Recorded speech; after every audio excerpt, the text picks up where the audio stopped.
1. Hello, everyone, and welcome to the 83rd episode of the Atlas Society Asks. My name is Abby Beringer, Student Programs Manager with the Atlas Society, the leading nonprofit introducing young people to the ideas of Ayn Rand in creative ways, including through our online seminars, animated videos, and graphic novels. Today, we'll be discussing current events with two of our Atlas Society senior scholars, our founder, David Kelley, and economist, Richard Salsman. We will also save time at the end to take some audience questions. So throughout the discussion, please type your questions into the chat on Zoom, Facebook, Instagram, Twitter, or YouTube. Today, our two topics will be defunding the left and criminal law and lawlessness relating to the Rittenhouse and Arbury trials. So I will hand things over to Dr. Kelley. Thank you, Abby, and hello, everyone. Our first topic has to do with academic life. And in particular, an issue that has come to the fore recently with some relevant news. But let me give a little background. For a long time, those of us on the so-called right, the libertarian and conservative movements, have had a significant strategic goal of defunding the left. Now, we're not Marxists who believe that ideas are simply a reflection of underlying economic factors. No, ideas that are dominating the universities now and fueling the left have a long history in the realm of ideas. They've emerged from philosophical trends over centuries. However, money is what makes the vehicle go. It doesn't set the direction, but it does fuel the engine, so to speak. Left-wing think tanks have, generally had much higher revenues than conservative or libertarian ones. Been a topic of complaint for many years, and of course they get money from government in many different ways. But today the gorilla in that zoo is really the universities, where the entire left-wing woke so-called outlook of identity politics and equality and other core tenets of that view, those have really taken over in the universities, and in the last few years they've just in a qualitatively new way spread outwards into the culture at large, even into business organizations, corporations. But here's a ray of hope, a ray of good news. Well, actually, let me go another piece of background before I get into the news. In Ayn Rand's last speech in 1981, it's called The Sanction of the Victim. It was a speech to a group of business people, mostly investors. And she castigated business people who gave unthinking support to universities without asking what the universities are teaching or whether what they're teaching is at all compatible with the values that drive business and support the capitalist system in which they flourish. She said, and this is a quote, "It is a moral crime to give money to support ideas with which you disagree." That's actually echoes something Thomas Jefferson said long ago. And she continued, "It's a moral crime to give to support your own destroyers." And along the way, she also made the point that there is a small minority of people who passionately believe in freedom and in capitalism, working in academia against huge odds, and the unthinking support from business to the universities as at large leaves that only makes it worse for that small remnant who could be fighting the good fight and actually deserves some financial support. So that was her message in 1981. It's taken 40 years, so to speak, for the wealthy alumni of campuses, wealthy largely because of their success in business and finance, to wake up. The recent news is the creation of a new organization called Alumni Free Speech Alliance. This was announced in a Wall Street Journal article in October that got a huge amount of attention. And the alliance it's a kind of a consortium of free speech advocates in different colleges, but the list of colleges is really striking. The initial members were Cornell University, Davidson University, Princeton, University of Virginia, Washington, and Lee. I mean, those include Ivy League and other powerhouse places. And since then, MIT has joined, Yale has joined. That at each of these schools, there is a group of alumni that's organized. And what they're doing, their mission is to promote the idea of free speech, academic freedom, and viewpoint diversity. And I think each of those phrases is important.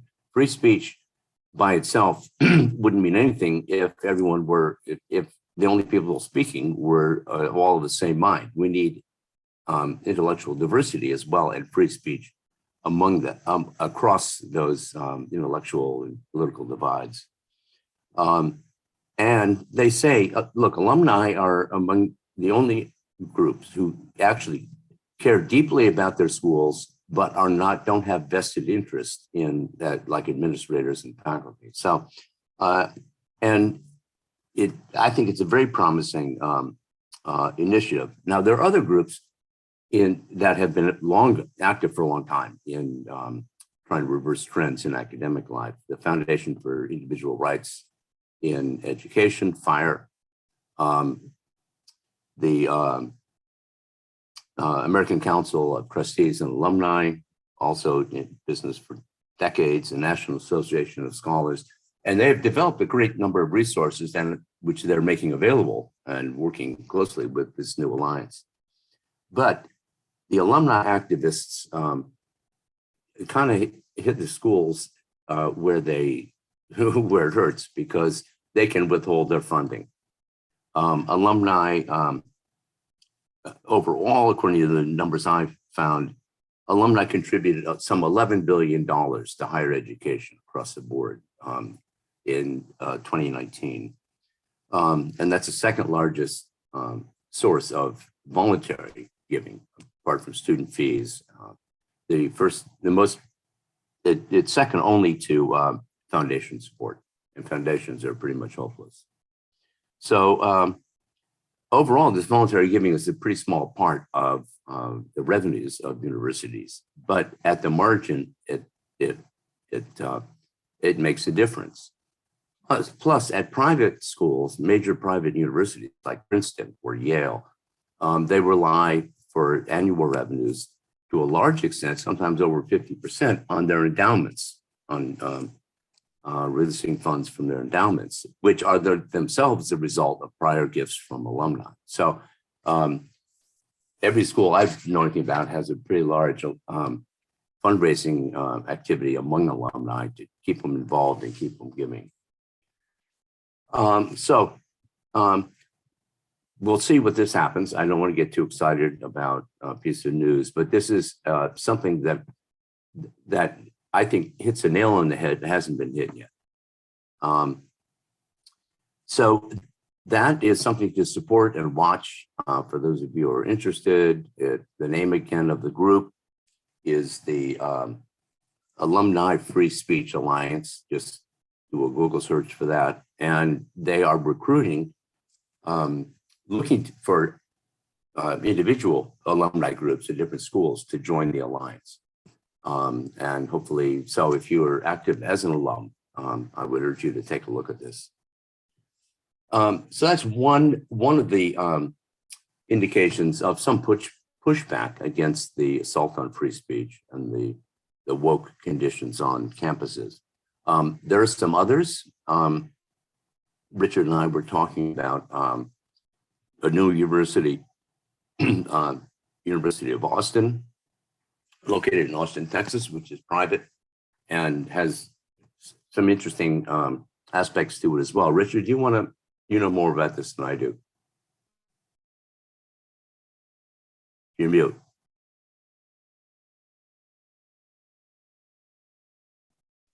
Sorry about that. Also, just to build off what you said, David, this trend is interesting because the research I did on the concept of academic freedom itself, this might interest you and the audience, that about 100 years ago, during the quote unquote progressive movement, when faculty started shifting to be more anti-capitalist, I mean, it still wasn't predominantly that, they were bothered, they started aligning, and they were bothered that the trustees of these universities were largely capitalists, they were largely wealthy alums and business people.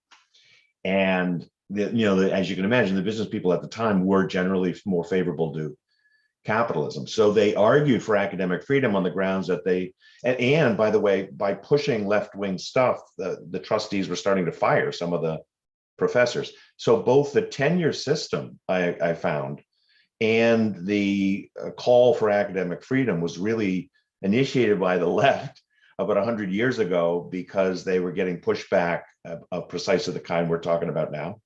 And so it's very interesting, because now the groups that you're finding, that you're locating, they're doing it in the name of academic freedom. They're the ones saying, wait a minute, there's no academic freedom, and our monies should go to that in some way and influence it in some way. So I think that just that shift itself is so interesting, because now the tables have turned completely. By now, the campuses, especially in the social sciences, are largely anti-capitalist of various stripes. And it's not like the business community or the alumni community is predominantly capitalist. They're not, but there's enough of them. I think you're right that they're starting to gather, which is interesting. I wanted to mention another group, which is more among academics, which is Academic Freedom Alliance, FAA.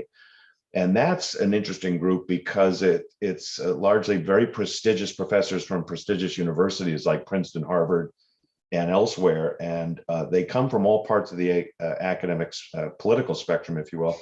Robert George is the main person there, the law professor at Princeton, quite influential. I think he was Ted Cruz's professor.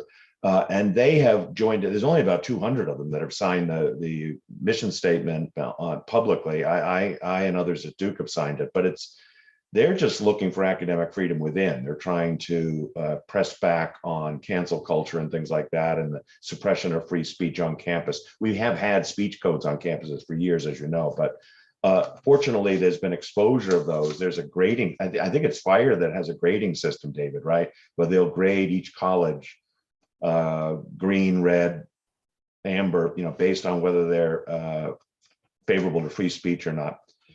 Well, they actually, last year, Richard, they released a more comprehensive report, free speech, college free speech rankings, which they did a big study in coordination with groups. It's on FIRE's site. Yes, and I have heard through the grapevine of cases where colleges do get worried that they're on the bad side of that list, and then they look into what exactly is happening. Is it the speech codes on campus? Is it the ratio of professors who are, in one part of the spectrum or not? Is it hounding people off on campus for speaking on campus and things like that? Now, the University of Austin case is interesting. This is about 3 or 4 months old. A bunch of professors have basically said, we're not going to try to change the current universities. They're too far gone. So we're going to leave and form our own university. Now, this one's at the University of Austin, Austin being Texas. And it's a question about whether it'll get off the ground or not, but there's a lot of interest from a lot of professors who, again, not necessarily all pro-capitalist, but many of them accomplished from prestigious universities, from all sorts of disciplines, worried again about having their speech suppressed. Now, what's interesting to me is and when you think about it, there's two strategies. One of them would be infiltrate or influence in some way for the better existing institutions.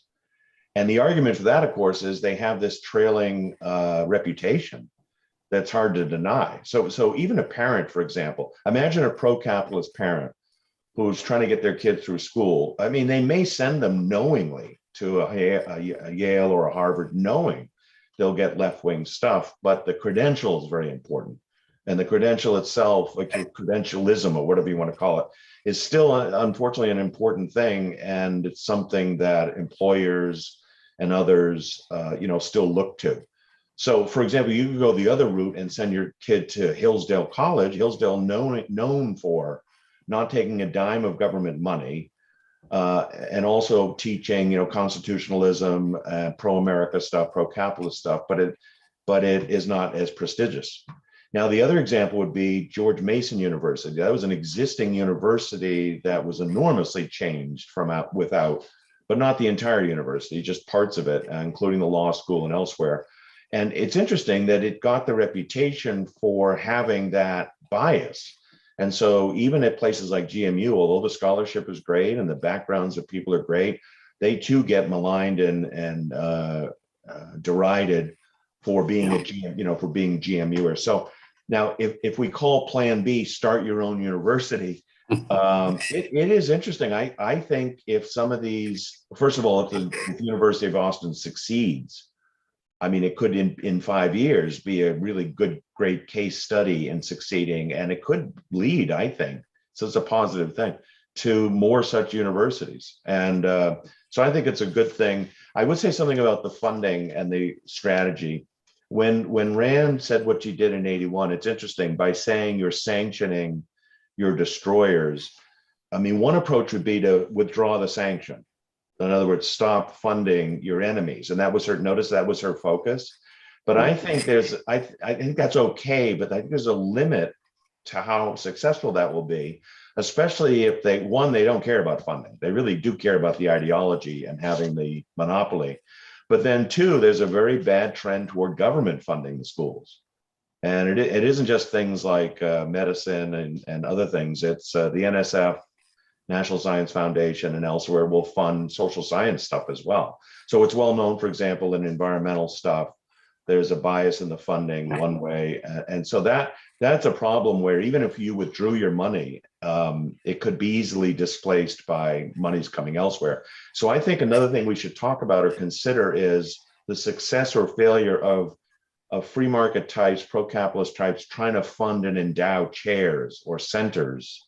Mm-hmm. So now they're making a positive case for, here's some money, please teach capitalism. And as we know, there's a lot of success in that in the last 15 years that hadn't been seen before.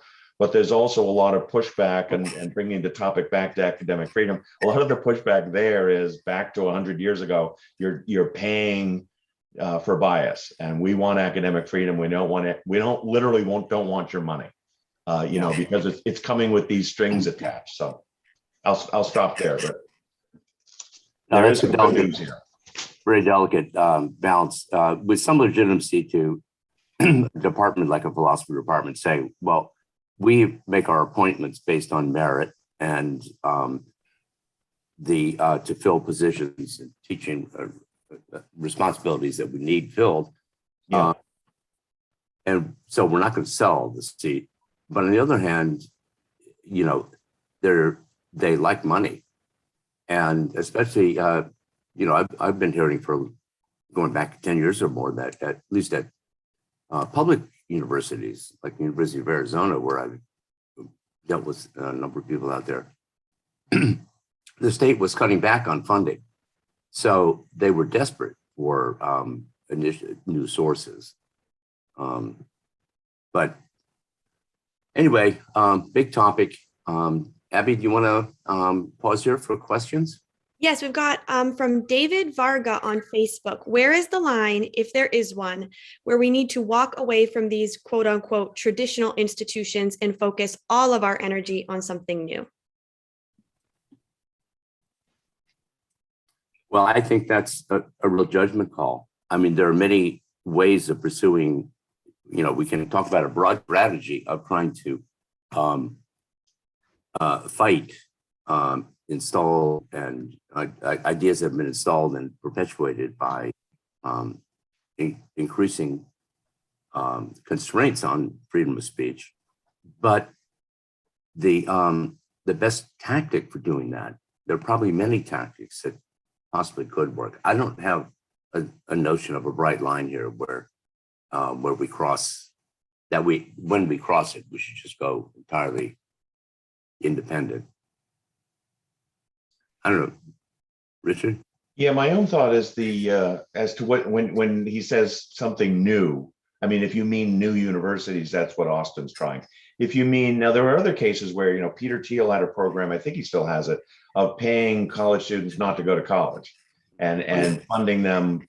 Taking like half of what they would have spent in college and launching them on some kind of venture or business proposition or something like that. Very interesting. So there are case studies. Of course, there's also famous case studies of dropouts doing really great, like Bill Gates, a Harvard dropout. I think Zuckerberg dropped out. But those are entrepreneurial cases where whatever they're doing at school, they get bored with school, understandably, and then go off and do their venture. But it's not because they're pro-capitalist. We know that those guys are not pro-capitalist, but still, I think that just the general idea, which is building, which I never saw even 10 years ago, was why should I get a college degree? What's the point of that? Why not vocational schools? Now, the Obama and Biden administrations have cracked down heavily on for-profit vocational schools. So they don't even like that. It's an alternative, obviously, to going to college. And then they want to make community colleges free. And community colleges are probably the most closely, competing with the vocational colleges. They're just more ideological. So, if you mean, is it Michael, by new and walking away? I think the idea of the prestige or credential value of these universities is declining. And when that's put up against these exorbitant costs, eventually, and you do see this, the enrollments are way down, even in some of the more elite universities. But the acceptance rates are, when you see an acceptance rate of like 8%, I mean, the demand to get into these schools is enormous. Yes. And one other question from Jay.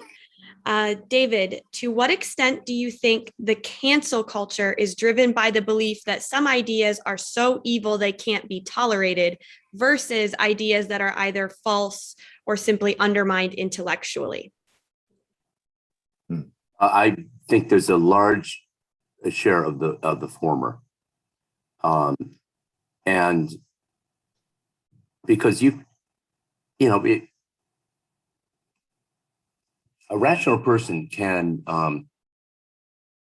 regardless of how strong his own convictions are, is not threatened by someone who disagrees, and if he's in the context where ideas are being discussed and he's learning and extending it, that can be a real source of gain of knowledge, at least of understanding of the spectrum of opinion.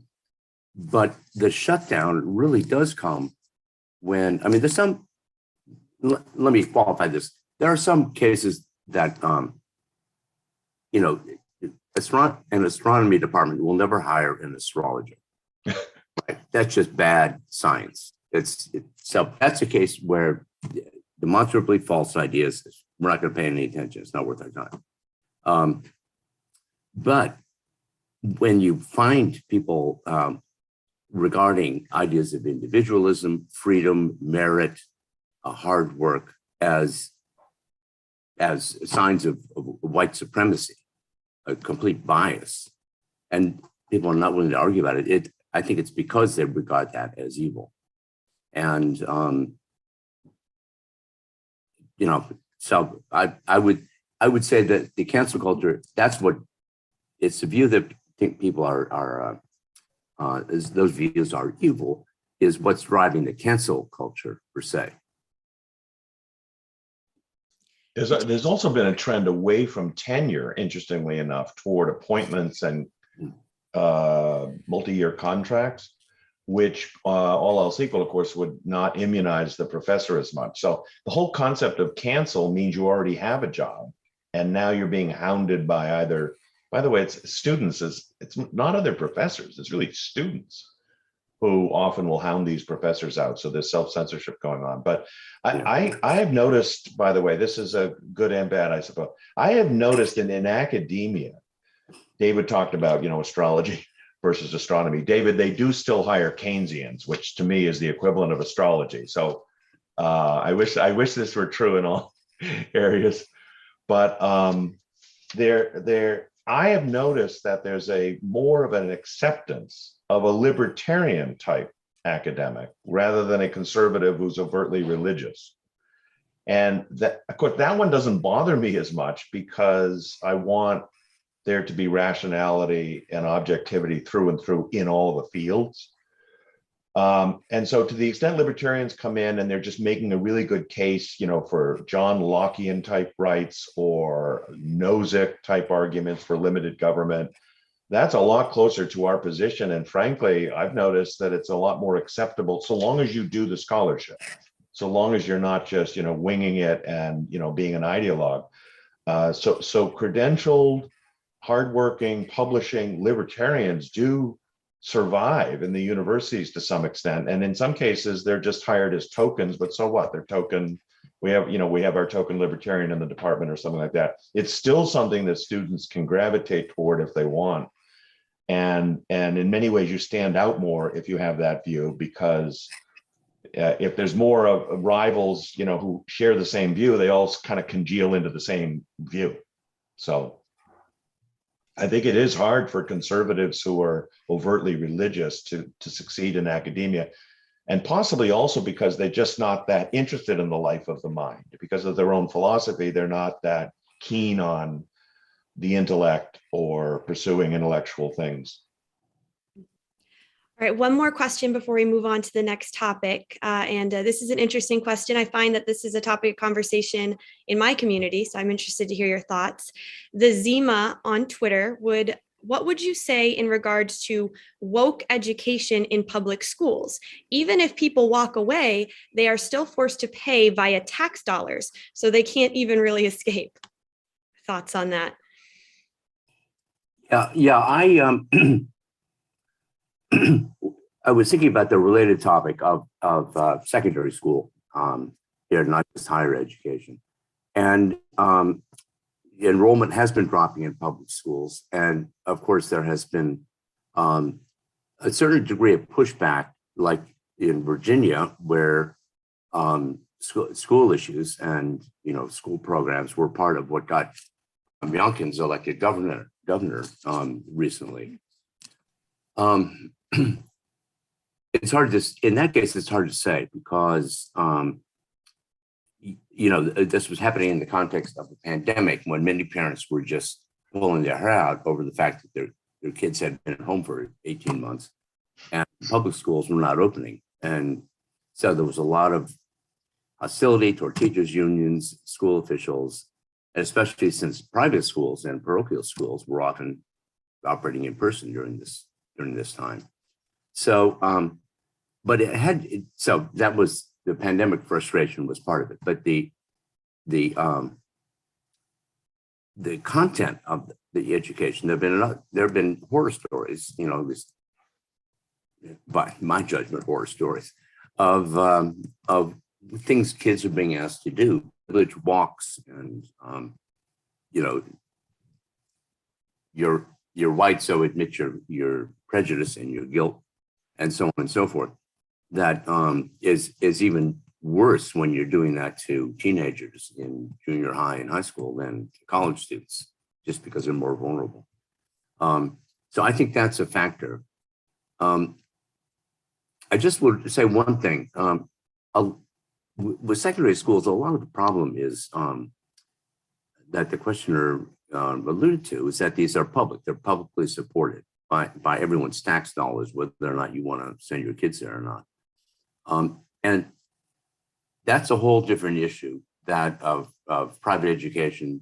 There's been some advances towards school choice over the pandemic years, as you might expect, and homeschooling as well, which are great. And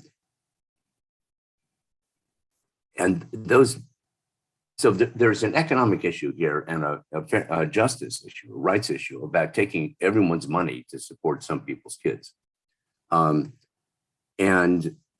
But we've had public education for going on for 2 centuries.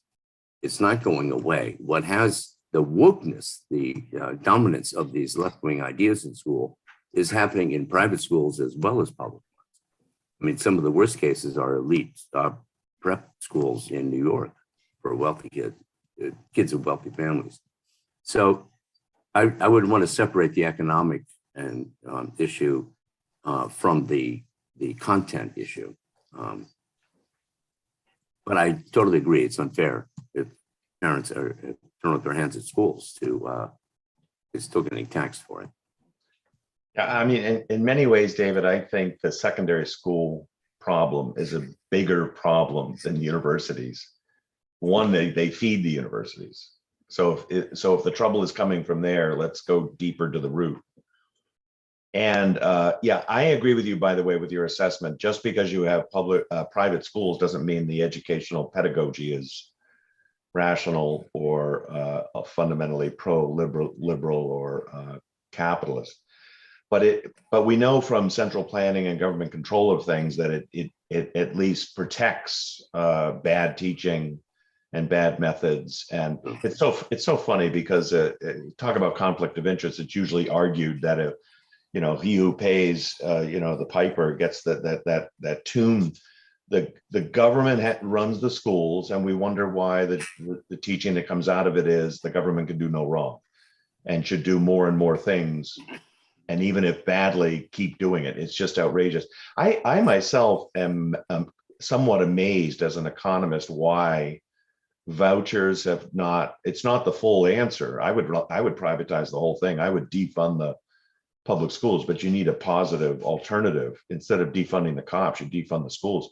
The cops are a legitimate government function. The schools are not only not. You cannot have the government influencing people's minds when they're impressionable. It's just terrible.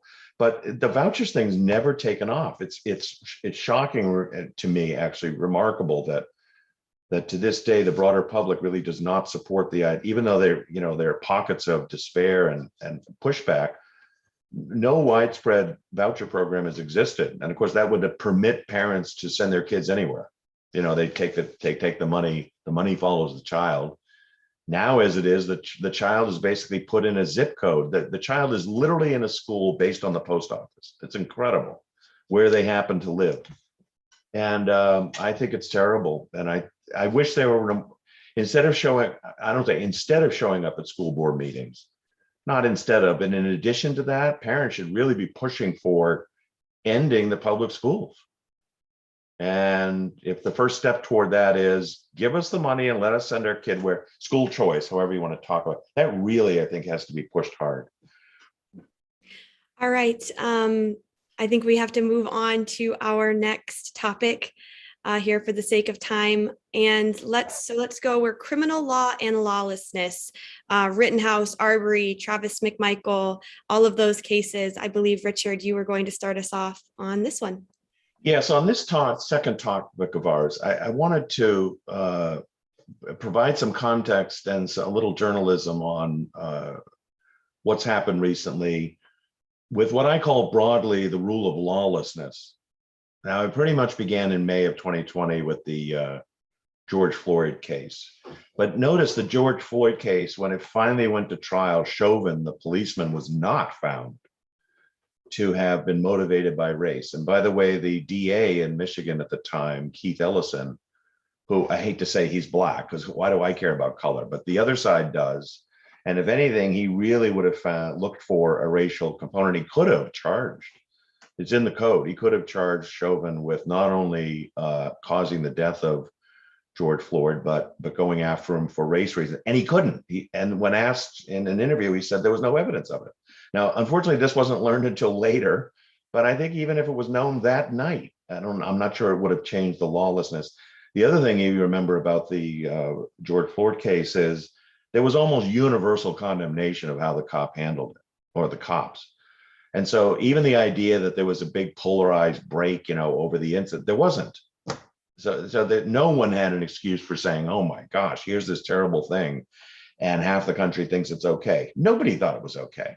And so that's another reason to question the whole motivation of what happened in 2020 with all the riots and things like that. But there has been lawlessness, and if you recall the riots of 2020, and the call for defunding the police, and they were just burning down precincts and things like that, and the police did withdraw. And we basically got a case study in anarchy. And for those of our libertarian friends out there who love to play around with anarchy, I mean, there's a taste of it. It's just terrible. And it's a reason not to welcome or want anarchy. But the other thing that's been going on is what I call lax prosecutors. There is a strategy among, I guess you could call it the left. They're very much of the, and I believe they really are interested in spreading lawlessness, to support and fund the election of DAs that don't uphold the law, especially violent criminal offenses. And that's pretty bad. So there's a lot of what's called prosecutorial discretion. That's always been true, a decision about whether to press charges against someone, how far to go, how much is the system devoted to plea bargaining versus going to trial and things like that. But that discretion has really become so arbitrary and so biased toward letting criminals off that it's just disgusting. And that's been going, the worst cases are probably Philadelphia, but Chicago's another case. And some of these Democrat-run cities basically have DAs and assistant DAs who will not prosecute crime. Now, the other trend, no cash bail. I mean, that began years ago, but it really accelerated in 2020. Now, the thinking here, notice it's really not based on principles of justice when it comes to crime. It's egalitarian. The argument is someone who faces bail, who's poor and can't pay the bail, is going to be disproportionately discriminated against in terms of being detained. So you see the argument? So in other words, if a rich guy burned down a CVS, he can easily pay the bail. The bails are set not based on who the person is, but just as a fixed amount. But the same amount could not be afforded by someone who is poor. So they're going at it from an altruist egalitarian standpoint, saying disproportionate effect on the poor, so let's have no cash bail at all. The other thing you're noticing is what is now being called smash and grabs. It's really legalized looting. It is, again, the cops, not really their fault. They're being told to step back and not intervene. You can see these on TV if you watch the right channels, I guess, just looting, just mobs showing up. Usually, by the way, notice at Union Square, San Francisco, showing up at some of the more high-end prestigious places, Gucci and elsewhere. It's almost like all this hatred toward the rich and hatred toward the dastardly 1% over the last years has really fomented a hatred and a targeting of this group and the places they shop. And you hear people coming out of these places saying, well, this is just reparations. So they're also being fed with this idea of we're owed reparations. And where are these reparations? And if that's not going to be done by law and legislation, well, we'll do it ourselves. We'll institute our own kind of like rough justice and get our own reparations. It's just disgusting.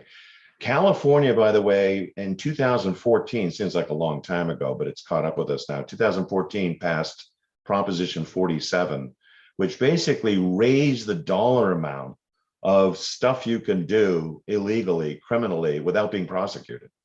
And the cutoff was 950. I think it was almost a tripling of the existing amount. But here's a quick list of what was in Proposition 47, where you do not basically get even arrested or prosecuted. Shoplifting, where the value of the property is less than 950. Grand theft, where the value of the stolen property is less than that amount. Receiving stolen property, same thing. Forgery, where the value of the forged check is less than 950, you go free. You're not even pursued. Fraud, where the value is below that. Writing a bad check, the illegal drugs of that value. There are people literally calculating, using calculators as they go through the aisles to make sure they don't go above 950, and then they just walk out. Proposition 57 in California, 2016,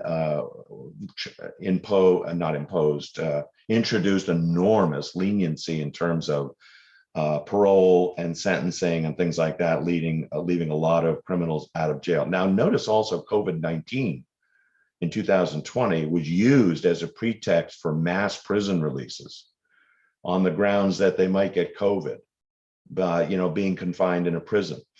And so the feeling was unleash these people so they don't get COVID, and then the recidivism rate was just enormous.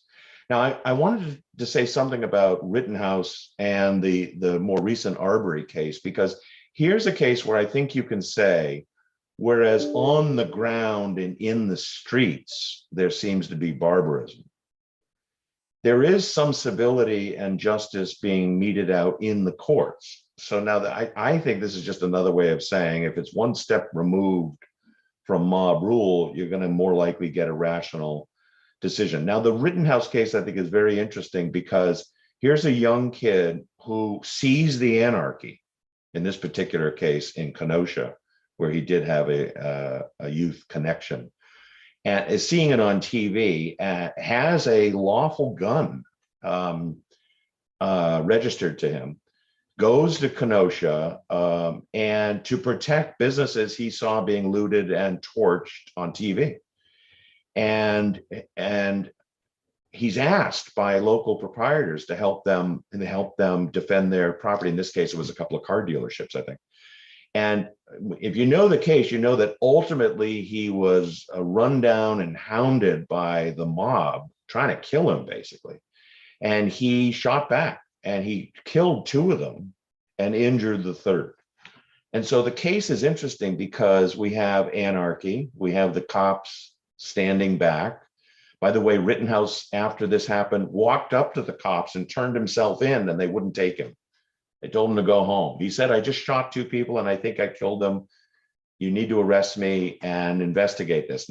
He still thought he was innocent, of course, but he thought he could not believe it that the cops wouldn't even take him in that night. So that actually helped in his defense ultimately when the story was told. But this is an interesting case, I think, and really important for law and order going forward, because he engaged somewhat in vigilantism, if you think about it. He went there to try to have law and order where the cops weren't providing it. It's also an anarchy situation to some degree. And then it's also a self-defense case and a right to bear arms case. And he was acquitted on all charges. I think he was really molested twice, not only by these three that tried to kill him, but then by the DA in, I guess it was in Minnesota, who tried to take his life by incarcerating him for life. The kid showed enormous poise and maturity for his age. He's only 18 years old. And I think the case will be very interesting because it vindicates the right of self-defense, even when you move yourself into a dangerous setting. So there's other things to say about that, but I'll stop there for a moment and just add the Arbury case is also encouraging. Now, here was a conviction actually of three people who were chasing Arbury. Now, Arbury, these citizens thought or claimed was engaged in a series of thefts in the neighborhood. So they thought he was doing this, they suspected him of it. And so when they saw him walking down the street, they went after him. They drove in a car or a truck or something up to him, and he started running, and they chased him and they killed him. And now what's interesting about this case is, unlike Rittenhouse, here's a case where it is vigilantism, so that's similar, but they had plenty of time to call the cops and report this kid. They could have even followed where he went just to show the cops where he's hiding or something like that. But then it would have entered the criminal justice system and the court system. And the fact that those three were convicted, I think, was proper. Now, again, I always hate to judge a verdict from afar because it's really the jury and the courts and the adversarial relationship that they know all the facts. So we really don't. We should be much more humble about judging cases from afar. But these two cases, Rittenhouse and Arbury, I think came out the right way. And they came out in a way that basically is against vigilantism when it really becomes arbitrary, but for self-defense. And so there's good news. I mean, the overall context is pretty bad because we're in a rule of lawlessness setting. But here's some sanity, I think, and some rationality on the judicial side, trying to bring reason to the case. So I'll stop there. I have much more to say, but I'll stop there and get your thoughts. Dr. Kelley, you have a response? You're on mute.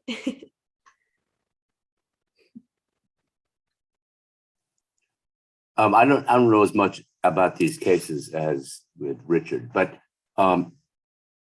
this is a pure question of fact. In the Arbury case with the three men, unlike the George Floyd case or the Showman case, were they was a bias, anti-Black hostility part of the prosecutor's case?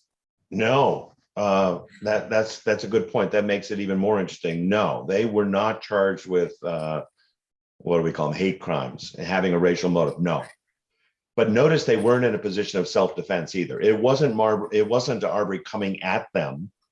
But even if that were the case, it's 3-on-1. It's doubtful that they would have been vindicated there. But so they didn't even have a self-defense case. This was a case where, hey, this guy's robbing houses. Okay, that's property violations, but it's not bodily violations. And you're pursuing him, you're chasing him down. And there were actually some evidence, I heard, I don't know, I'm not an expert on this, that he was responsible apparently for some burglaries.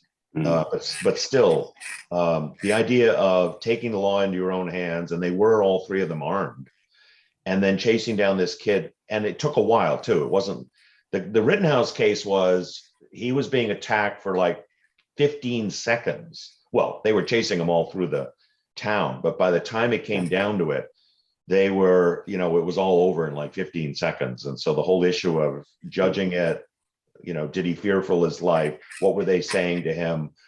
Arbury was not threatening the lives of these three guys, and they went after him. So it's almost like a controlled experiment. Got two cases. They both seem to involve vigilantism.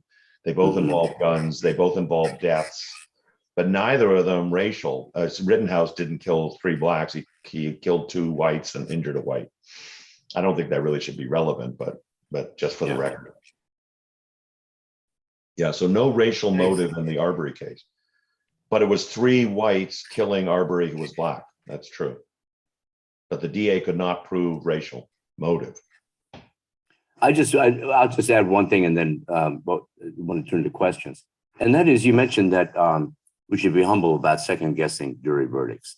I couldn't agree more. I think the legal system, jury system, does not work perfectly by a long shot, but it's a case that has evolved over long centuries in Anglo-American law to aim for the greatest degree of objectivity in deciding guilt and versus innocence. And yeah, what appalls me about some of these cases, most prominently in George Floyd's case, is that people say, "Oh, they made the right verdict."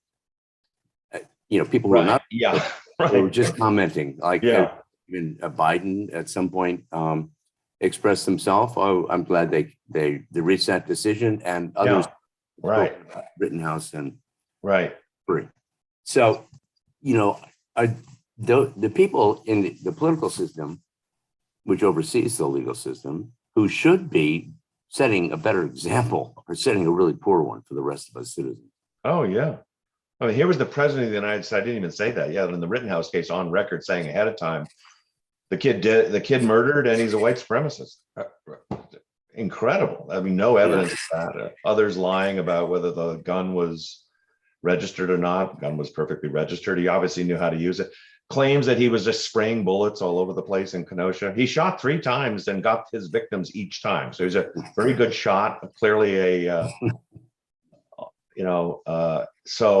but years ago, David, I don't know if you knew this, but during the Enlightenment, Condorcet, the great French intellect, came up with the jury theorem. And the number's not arbitrary. Apparently 12 people.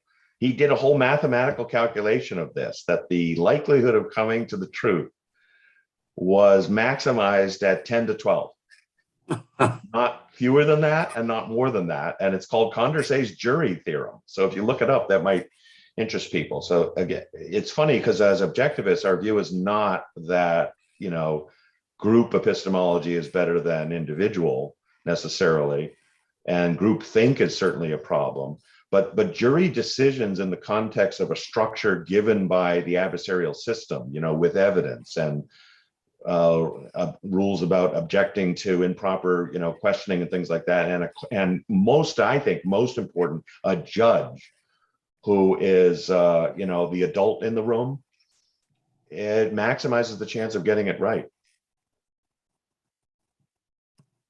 The OJ case? I don't know. Do you think the OJ case was right, David? No, not even close. And some of those jurors were asked afterwards and they said, no, of course we know he did it. We're just getting back at the cops. So sometimes you can get a direct testimony later from the jurors admitting that they were unjust. John Cochran was a very smart, canny lawyer. Anyway, Abby, what's next? So we have a few questions. First, we have Mary Benoza on Instagram. Even if the courts are being a bit more resilient, what would you say about the social order when private citizens and press attempt to identify the jury members in these high-profile cases? Mary, you're absolutely right. And that happened in Rittenhouse. I think the judge had to throw out an MSNBC, I don't know, was he a reporter or an investigator? You're following the bus around. Yes.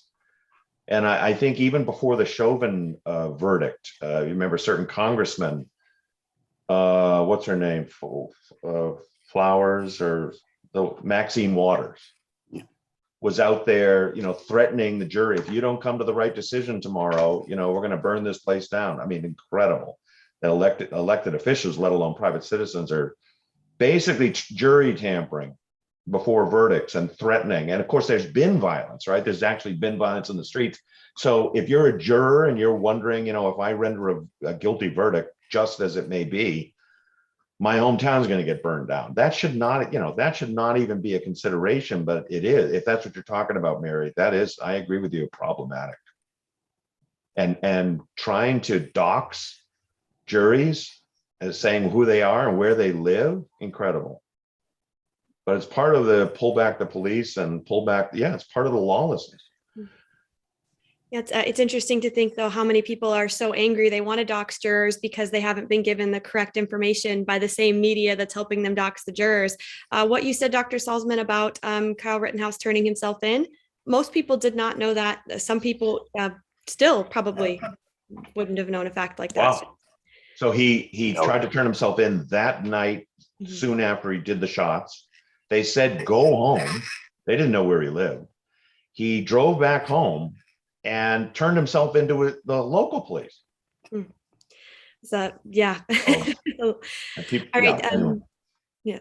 Jabreen on Facebook wants to know, what's the end goal of the real quote unquote relaxation of these laws? When you were speaking about the relaxation of the criminal laws, is it a larger voter count? No, I'm not sure it's that. I think to put a nice face on it, I think mass incarcerations of people for frivolous things like smoking weed, I think is a real problem. But that's been a problem ever since Nixon started the war on drugs in 1971. This has been going on a long time. But the argument has been, if you look at the disproportionate effect of, who gets caught up in these sweeps and who gets put into jail. And once you go to jail, and you have a record, and one thing leads to another, and your whole life can go spiraling down very quickly, not to mention the prisons are in many cases unsafe. So that's the part of it where I'm sympathetic. But the answer to that would be to decriminalize these things. And they are, to their credit, they're decriminalizing marijuana. And I don't know, at some point, they'll probably decriminalize prostitution, but I think it's really the drug things that are putting people in jail. But I think I'm much more pessimistic about the motive here. To me is really, I think there are people actually who want lawlessness. I know that will sound weird. And the American people are very benevolent. And in many cases, I think they're frozen in space these last couple of years because they absolutely can't believe two things. They can't believe that public health officials would house arrest them en masse and disemploy them. And secondly, I don't think they believed that they really want to defund the cops and have anarchy and chaos. The American people can't believe that, but there is a small group of people who absolutely believe that, and that some of them are in charge. Well, we know they're in charge of things. It's incredible. Dr. Kelley, do you have anything you want to say? Well, there are two things. Well, there has been a on the left, for going well back into the 19th century, an anarchist wing that wanted chaos as the most the firestorm that will bring down all the institutions that can't be reformed from within on their views. The famous Salsman and case Vanzetti, was they were probably railroaded. I don't think that was not necessarily fair, but presidents were assassinated by guys in bowler hats and old pistols. And so that's part of the deal. But also, for decades, there's been a theory of crime that crime is a result of poverty or neglect, or other social factors, and all the point of removing responsibility from the individual person and criminal. And that waxes and wanes. Right. Been around for a long time. And I see this recent movement that you described as just another form of that, another chapter. There's another theory within the Marxist critique, which says, for years, David, in the early years there's going to be mass unemployment. The capitalists are sucking the blood and marrow out of the worker and reserve armies of the unemployed. Remember that? So when that didn't happen, it didn't really happen at all.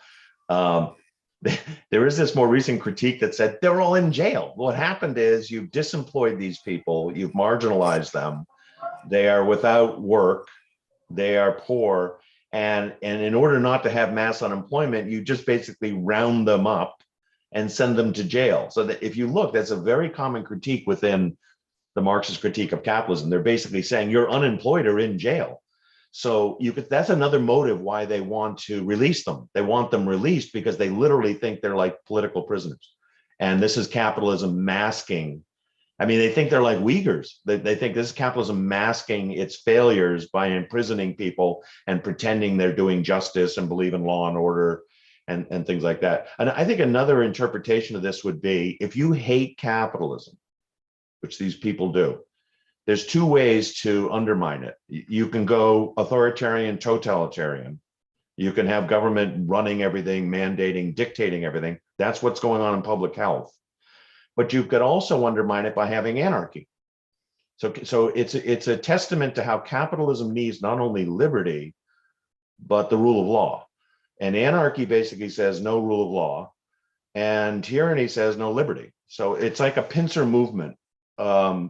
So don't think of them as necessarily, different things. It's like Fauci is fascism in medicine, and, Soros or whoever else is funding these DAs or whoever, or BLM, say, who's funding, the defund the police movement. That's the more Marxist anarchist version of it, but both anti-capitalist, notice.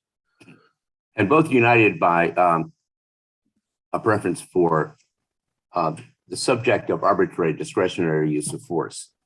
Yeah. The rule of law. All right. Well, one final question. We're about 2 minutes left here. So just a quick question from Jay. Any quick comments on the Jussie Smollett case and the public rush to comment before and even after the verdict? I followed that for a bit. To me, that's a textbook case of the herd mentality on the part of journalists, following plus their narrative. Yeah.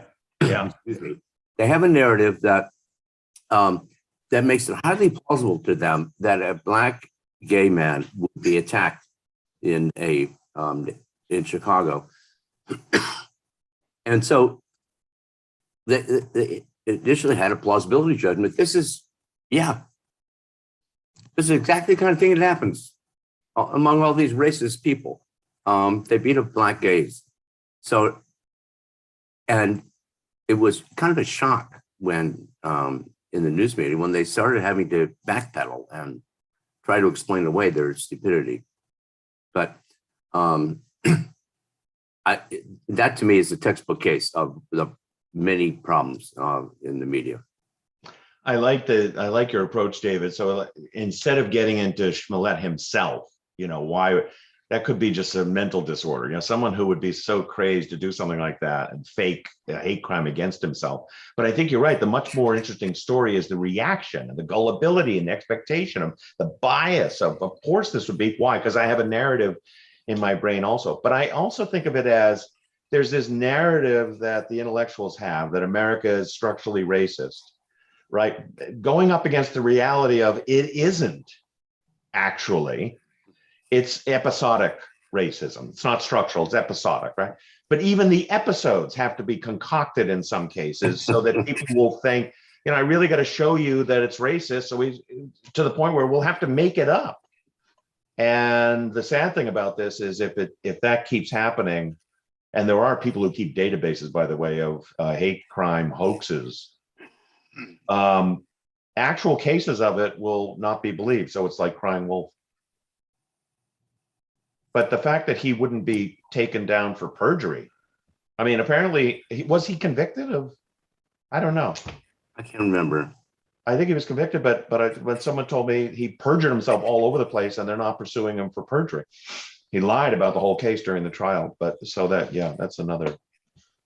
Yeah, I could go on about that for a lot longer, but alas, we are out of time. So I want to thank David and Richard and all of you for joining us today. Again, I'm Abby Beringer, Student Program Manager. If you like these conversations, we do plenty of them. You can join Dr. Salsman and I for Morals and Markets this month, Thursday, December 30th. Yep. That's right. The right and wrong of reparations. So Right. Stay tuned for emails about that. And please join our other seminars, and please consider making a tax-deductible donation at atlassociety.org. Next week, the Atlas Society asks former Judge Alex Kaczynski. I hope you will tune in with us then. Thank you all again, and have a wonderful rest of your afternoon, evening, depending on where you're at. Thank you, Abby.